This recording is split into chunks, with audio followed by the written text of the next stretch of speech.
Welcome back to my channel, guys. Two Israeli ITF forces soldiers, Captain Yogav Pazi and Staff Sergeant Noam Aitan, were killed during the fighting in northern Gaza Strip, the ITF reported. Both soldiers were members of the Kafir Brigades, yes, Kafir Brigades, a Nation battalion, with Pazi serving as a platoon commander. Another soldier from same battalion was seriously wounded in the same incident. The soldiers died in an exchange of fire with Hamas operatives in Beit Lahia area. We'll talk more about this in a second, but I want to actually share with you something even more interesting. But before I do that, just to remind you, most of my viewers are not subscribed. If you happen to be one of them, consider subscribing for all the daily updates. Let's take a look at what is happening right now. Basically, what we are seeing is something we have never expected in the past, but Turkey blocked Israeli president from entering Turkish airspace. Ankara reportedly denied an Israeli request for the president's aircraft to fly through Turkish airspace to go to the COP29 conference in Baku. This is coming at a time when we have also seen how the rhetoric had been, especially in the recent time, of Erdogan against Netanyahu. I'll share one of them in a second. Turkey effectively stopped the Israeli president from attending COP29 summit in Baku earlier this week by denying permission for his aircraft to enter Turkish airspace. According to several reports citing Azerbaijan and Turkish officials, on Saturday, Israeli President Isaac Herzog's office announced that he was canceling his planned visit to climate conference in Baku, Azerbaijan. What kind of climate conference you want to attend? You monster. You care about climate. You don't care about people. You don't care about children, women, life. You care about all of a sudden, our environment. We have to protect from the climate. What do you call that? A greenhouse effect on all those things. Just what a moron this person is and a monster this person is. This is exactly what they should have done, Turkey, a long time ago. The president's office cited security considerations as the reason without elaborating further. Why? Because they were trying to save face. The Israeli security and the president's security, they put out a statement saying that, we are canceling the flight to Baku, Azerbaijan because, we have some security problem.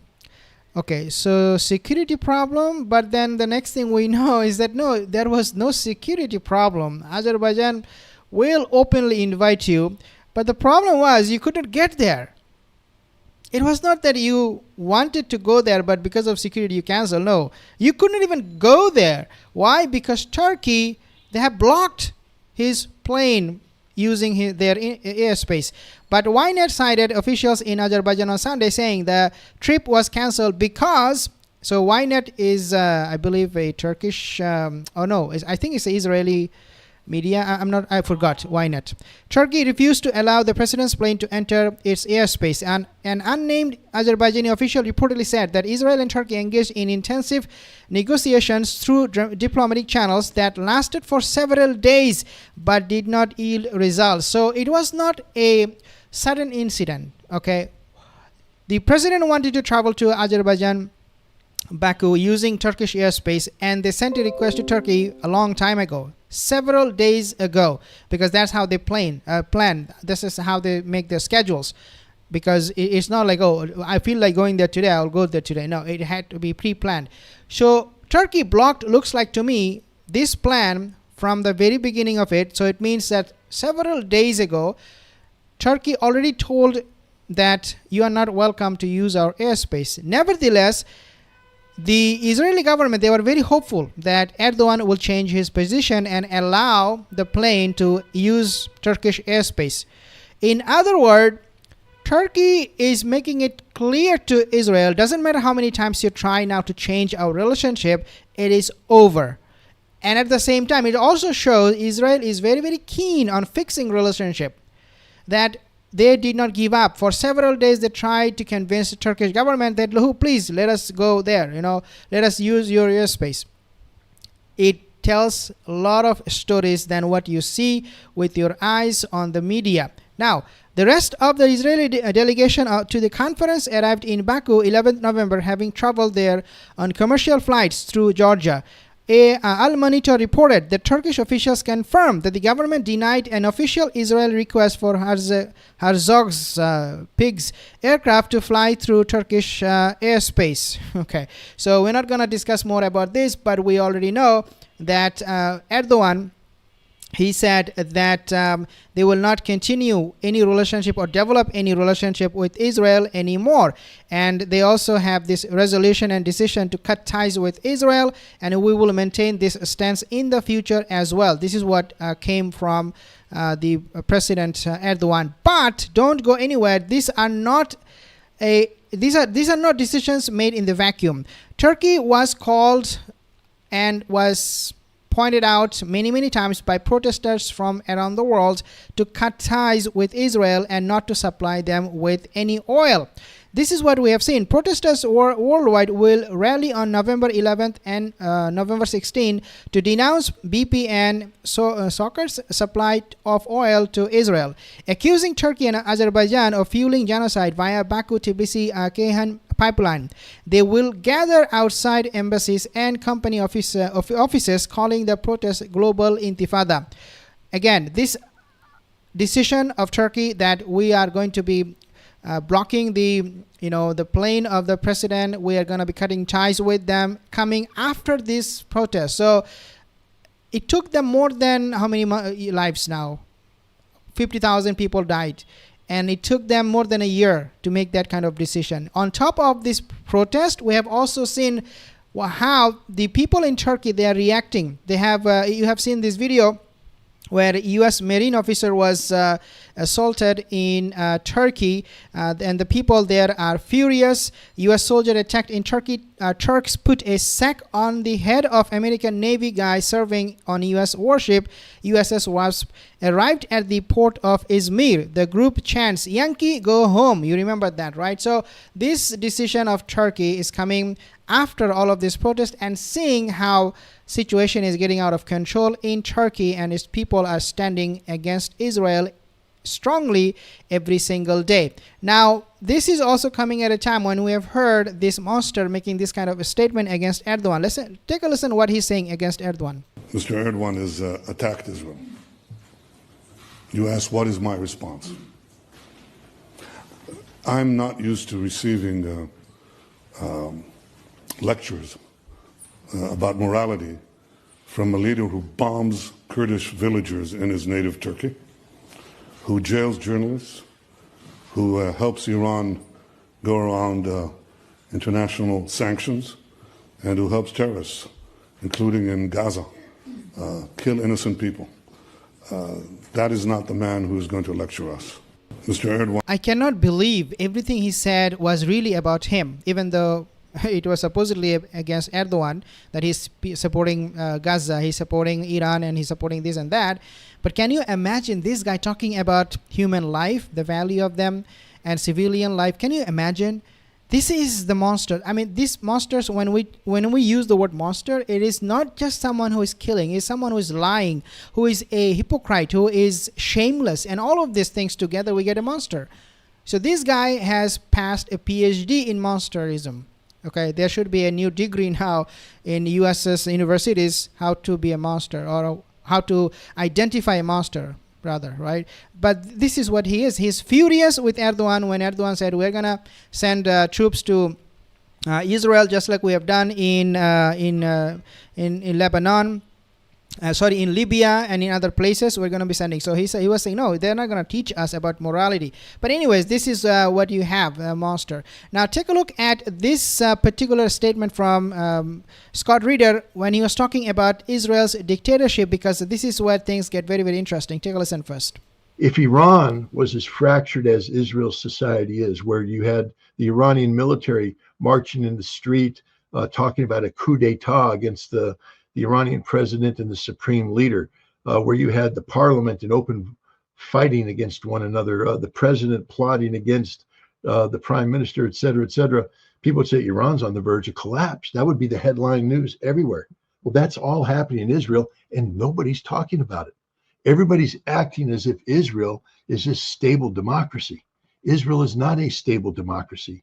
Israel is a military dictatorship that is collapsing from within, and there's a whole bunch of deep fractures and fissures that are going to be, further exacerbated by these events, including the fact that Netanyahu is under a new criminal investigation for some very serious crimes. Yeah, this is exactly what the propaganda is trying us to believe, that it is Iran who is not stable, it is Saudi Arabia, it is Turkey who are not stable. Well, the while we know that it is actually Israel itself who is not stable, and we have seen flash bomb attacks on Netanyahu's residence. People are trying to get rid of him, trying to assassinate him. We do not know at this point where Netanyahu is right now. The bunker boy is hiding in the bunker. But then, to make things even worse for him, we have also seen how Erdogan was talking about his a tendency to become the next Hitler. Just as Hitler was stopped 70 years ago, Netanyahu and his murderous network must be stopped by an alliance of humanity, again coming from Turkish Erdogan. All of these rhetorics are fueling the fire and adding more to it for the people of Turkey to really rally behind Erdogan and at the same time force him to take action against Israel. Cutting ties with Israel in the future is not enough, and now is not enough. They have to do something about this genocide. But then again, this is what we also have seen from Netanyahu. Talking about other country, Khomeini, he said that, I'm jumping from one topic to another right now. So he's not only against Erdogan, as we have played the video where he was saying, oh, Erdogan is not going to lecture us, but he's also against Khamenei, and he said that people of Iran is the fear for Khamenei, and he asked the people of Iran to rise up against their leader. In other words, what we are seeing is that Turkey and Iran, they're very stable in terms of its politics. The country that is not stable is Israel, but the country who is talking all the talk is Israel about democracy, about stability and all that. In other words, guys, sometimes you have to understand, when you go through your own problem and you talk about other people with that kind of problem, it basically means your problem in that particular matter is worse than anybody else's. And this is what we have seen from Netanyahu, from Erdogan. We do not know exact situation of him at the moment. We do not even know where he's hiding. But I have some other news to share with you. So 2 Israeli or ITF soldiers killed in northern Gaza during clashes with Hamas forces. They cannot win against Hamas. They talk about going to war with Iran and now Turkey. I don't think so. Hamas stuns Israel and world recruits new fighters in Gaza, rejects U.S. demand on hostages. Despite Israeli military invasion and non-stop operations, Hamas continues to fight IDF in Gaza and is even recruiting new fighters. In the Palestinian enclave currently under Israeli occupation, a report has said, the report reveals that Hamas rejected U.S. demand to film hostages and share it with mediators, as there was no guarantee from U.S. with regard to a ceasefire deal. Do you think these people are bullied? Of course, U.S. is a bully and UN is a bully, Israel is a bully, but they cannot bully this small little group of Hamas in Gaza. Can you imagine Hamas saying to the US, no, we don't care about your demand. What do you mean by filming? You want us to film? Who are you? You film yourself. Go to hell. I mean, literally, this is what the message they're sending. And US under Donald Trump, I don't know how they'll react. I mean, Donald Trump is going to be taking on this job with a completely different scenario that he had seen back in the year 2016 when he won his election. Netanyahu liar. So revolt is happening in Israel. Protesters storm outside defense headquarters in Tel Aviv. Hostage row. Thousands of Israelis rallied Saturday in Tel Aviv, calling for a deal to release hostages held in Gaza. Protesters held signs calling for a hostage deal, with one reading, quote, how much blood will be spilled, end quote. More than 250 people were kidnapped and 1,200 killed when we know the October 7th, the border and and carried out a bloody attack on southern Israeli communities. But again, we're not going to believe that report, because we know Hannibal Directive took place and all of those things took place that ITF has kept hidden from all of us all these times. But guys, what we are seeing right now is more and more countries are talking or speaking out against this Zionist state. Saudi Arabia called what happened in Gaza a genocide. Iran is building tunnels with Qatar. You name it, every single Middle Eastern countries looks like they have a now new position after October 1st.